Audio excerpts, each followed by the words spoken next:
That'll do it for Channel 3 Eyewitness News at 11. Our sports team is huddled up, ready to go. Watching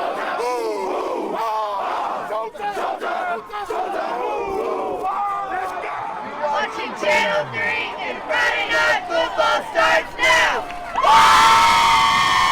From Channel 3 Eyewitness Sports, this is Friday Night Football with Paul Shaheen, Ben Bobick, and Greg Glover. Friday Night Football is brought to you by Food City, value every day, and Sonic Drive-Ins. Enjoy all-American variety.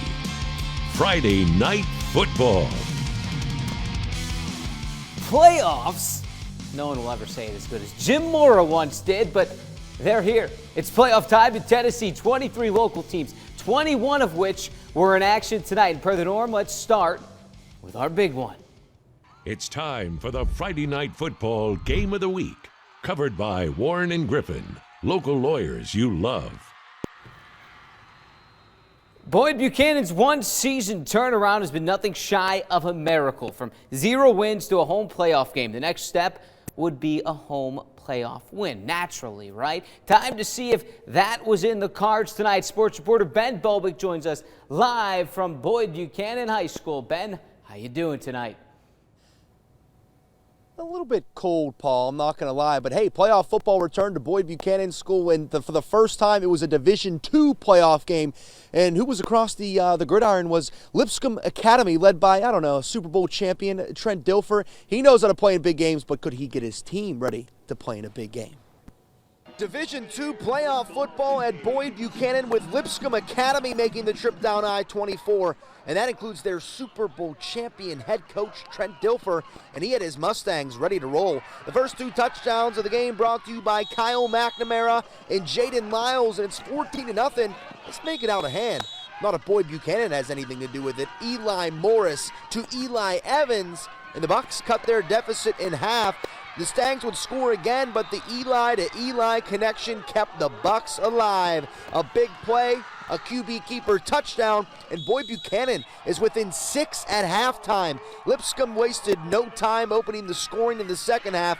Lyles again, but how about this answer? Jamichael McGoy takes the ensuing kick back for a TD, keeping the Bucs alive, but the Stangs would not stop scoring. Lyles and William Harmon, and time just runs out on Boyd Buchanan. Lipscomb Academy advances with a 41-27 win on the road. Boyd Buchanan's season is over, but boy, have they laid a foundation for their program this season.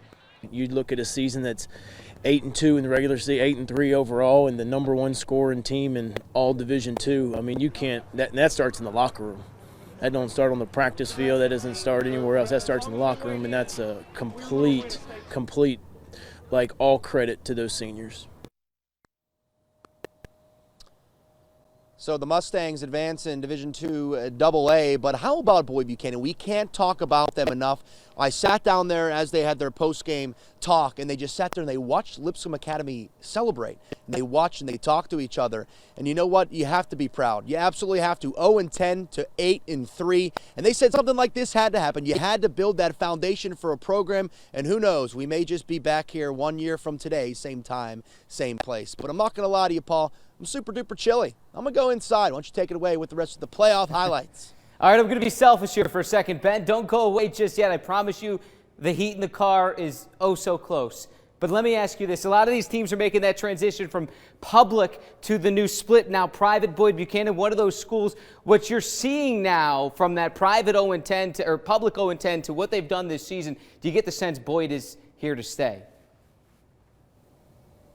Oh, without a doubt, and they were praising their seniors just because it started with them when it comes to their locker room. They had to set the tone for this team. They have a lot of young guys in this coach, and they have believing that they could win football games. I'm excited to see what the Buccaneers can do from here on out, especially in that tough AA East division. But they're definitely here to stay. Boyd Buchanan playoff football. This won't be the last one here for a while. It will definitely be back here sooner rather than later.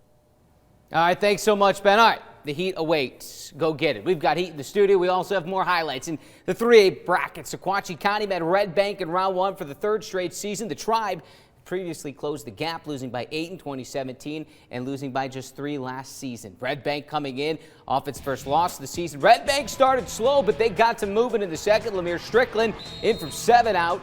Ensuing kickoff, the Tribe muffs the punt. The Lions pounce on it. Now they go to the air. Maddox Wilkie pass tipped Kel Edens. Hand-eye coordination. 25-yard pickup back to Strickland. They go on the ground and around the left. Too much talent from Strickland. 14-0 Red Bank. Late third quarter, the Lions pouncing again on defense. Tip drill on this one. Strickland almost picked it. And then Rico Trimble has it going the other way across midfield. Same drive. Early fourth quarter, Wilkie, quick strike, Lucas Brown, one move, and go. He went 21-0. Red Bank moves on to round 2. East Hamilton hosting Sullivan South. Kane's first home playoff game since 2013. We've seen this before. The old Haynes Eller to Adam Caudle connection. Get in there. Untouched, and it's 7-0. The Rebels respond by adding 21 unanswered points. That's Julian Reed. The Canes down 14 at the half. Third quarter, East Ham now trying to rally. Eller says, hey, go make a play. Quane Bergens did exactly that. Take what's yours. 18-yard score back within 7. Still chipping away a field goal to pull within 4, but that's as close as it got for East Hamilton. A tough exit, 28-24, but it's a great season nonetheless. Tyner in 2A, opening up with Westmoreland in town. Tyner defense making noise early, ball on the ground. Rashawn Evans, right place, right time. He gone. 7-0, a defensive touchdown. Now we go to the offensive side. On the inch line, that's where fullbacks eat. Jeremiah Sawyer, eat it up. 14-0. Tyner keeps leading on offense. Camden Edwards behind a strong push from the O-line. A third rushing touchdown, 21-0 at that point. Edwards scored again to make it 27-0. And then it would be Dre Ridley that time ripping off a big one. The Rams run away with it 54-0. To the scoreboard we go for the first time tonight in 1A. South Pittsburgh over Joe Burns, 48-7. They move on. Copper Basin eliminated by Gordonsville. 1A as well. Clay County takes care of Sail Creek, and Whitwell, a big playoff win after a, well, let's call it a subpar season. 21-7 over Monterey. They survive.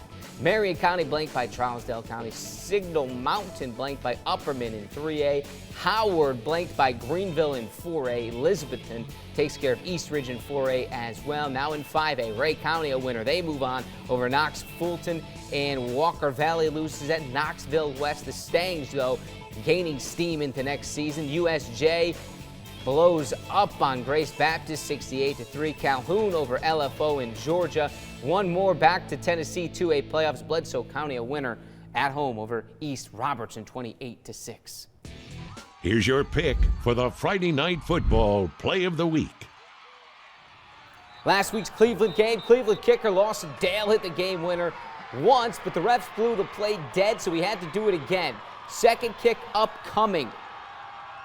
Lawson Dale money. 2 times your play of the week. That was just first down. Still to come, Min County trying to break a postseason drought. Meggs and Sadi host while Bradley tries to tame Farragut. Plus, as always, bands, fans, and cheerleaders when FNF returns.